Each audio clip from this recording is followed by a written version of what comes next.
మీ అందరికీ హోలీ శుభాకాంక్షలు. హోలీ అనేది వసంత పండుగ. దీనిని రంగుల పండుగ లేదా ప్రేమను పంచుకునే పండుగ అని కూడా పిలుస్తారు.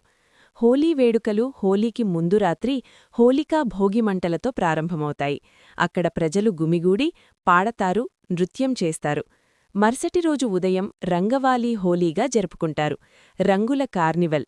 ఇక్కడ పాల్గొనేవారు ఆడుకుంటారు, వెంబడిస్తారు మరియు ఒకరినొకరు పొడిపొడి మరియు రంగునీటితో రంగులు వేసుకుంటారు. కొందరు నీటి తుపాకులు మరియు రంగునీటితో నిండిన బలూన్లను తమ నీటి పోరాటం కోసం తీసుకువెళ్తారు. హోలీ అన్ని ఇతర భారతీయ పండుగల మాదిరిగానే హోలీకి కూడా పౌరాణిక ప్రాముఖ్యతుంది. మరియు అత్యంత ఆశ్చర్యకరమైన విషయమేమిటంటే భారతదేశంలోని వివిధ ప్రాంతాల ప్రజలు ఈ పండుగకు వారి సొంత ఇష్టమైన పేర్లను కలిగి ఉన్నారు మరియు హోలీ యొక్క ప్రాముఖ్యతకు వారి సొంత పౌరాణిక కథను కలిగి ఉన్నారు. ఒకప్పుడు హిరణ్యకశిపుడనే రాక్షసరాజు భూలోక రాజ్యాన్ని జయించాడు. అతను చాలా అహంకారిగా ఉన్నాడు. తన రాజ్యంలోని ప్రతి ఒక్కరూ తనను మాత్రమే పూజించాలని ఆజ్ఞాపించాడు. కాని అతనికి తీవ్ర నిరాశ కలిగిస్తూ అతని కుమారుడు ప్రహ్లాదుడు నారాయణునికి నిజమైన భక్తుడయ్యాడు మరియు తన తండ్రిని పూజించడానికి నిరాకరించాడు. దేవతలు అన్ని ప్రార్థనలకు అవి మంచి లేదా చెడ్డ వ్యక్తుల నుండి వచ్చినా స్పందిస్తారని తెలుసుకుని హిరణ్యకశిపు ప్రార్థన ప్రారంభించాడు. చాలా సంవత్సరాల ప్రార్థన తర్వాత బ్రహ్మదేవుడు హిరణ్యకశిపుణ్ణి వరం ఇవ్వడానికి ఇష్టపడ్డాడు. అతను అజేయుడిగా మారాలని కోరుకున్నాడు మరియు మొదట తనను మానవుడు లేదా జంతువు చంపకూడదని కోరుకున్నాడు. రెండవది సూర్యుడు ఉదయించేటప్పుడు లేదా అస్తమించేటప్పుడు తాను చనిపోకూడదని కోరుకున్నాడు. మూడవది తన ఇంటి లోపల లేదా వెలుపల అతనికి హాని జరగదని అతనికి వాగ్దానం చేయబడింది. హిరణ్యకశిపుడు తన కుమారుణ్ణి చంపడానికి అనేక విధాలుగా ప్రయత్నించాడు, కాని విష్ణువు ప్రతిసారీ అతన్ని కాపాడాడు. చివరికి తన సోదరి హోలికను ప్రహ్లాదుణ్ణి ఒడిలో పెట్టుకుని మండుతున్న అగ్నిలోకి ప్రవేశించమని కోరాడు.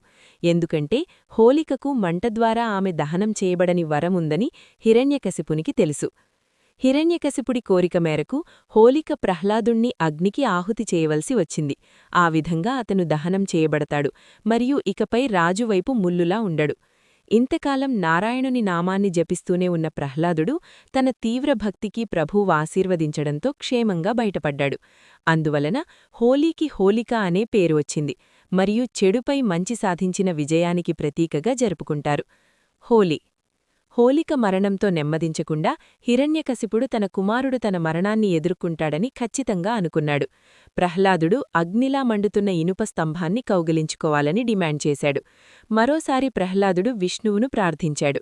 ఈ పరీక్ష కోసం విష్ణువు స్వయంగా ప్రహ్లాదుడి ప్రార్థనకు సమాధానమిచ్చారు. నరసింహ అనే సగం సింహం, సగం మనిషి రూపాన్ని తీసుకుని హిరణ్యకశిపుడు మరియు ప్రహ్లాదుడి ముందు స్తంభం మధ్యలో నుంచి పేలిపోయాడు. ఒక దూకులో నరసింహుడు రాక్షసరాజుపైన ఉన్నాడు. రాజభవనం ద్వారం మధ్యలో అతను వేగంగా హిరణ్యకశిపుణ్ణి ముక్కలు చేశాడు. తాను చనిపోలేనని చాలా నమ్మకంగా ఉన్న రాక్షసరాజు నరసింహుణ్ణి ఎప్పటూ లెక్కచేయలేదు. అతను మనిషి కాదు లేదా మృగం కాదు, కాబట్టి అతను హిరణ్యకశిపై దాడి చేయగలడు. మొదటి వరం. సూర్యుడు అస్తమించేటప్పుడు అతను కనిపించడంతో సూర్యుడు ఉదయించలేదు లేదా అస్తమించలేదు, కాని మధ్యలో ఉన్నాడు. రెండవ వరం. చివరగా హిరణ్యకశిపుడు రాజభవనం ద్వారం మధ్యలో ఉండడంతో అతను పూర్తిగా తన ఇంటి లోపల లేదా వెలుపల లేడు. మూడవ వరం. తన అహంకారంతో హిరణ్యకశిపుడు తనను తాను దాడి చేసుకునే అవకాశం లేకుండా చేసుకున్నాడు. నరసింహుడి విజయం మరియు ప్రహ్లాదుడు తన అన్ని పరీక్షల్లో ఉంచిన విశ్వాసం చెడుపై మంచి విజయం మరియు ప్రపంచవ్యాప్తంగా భారతీయులు హోలీని జరుపుకోవడానికి కారణం.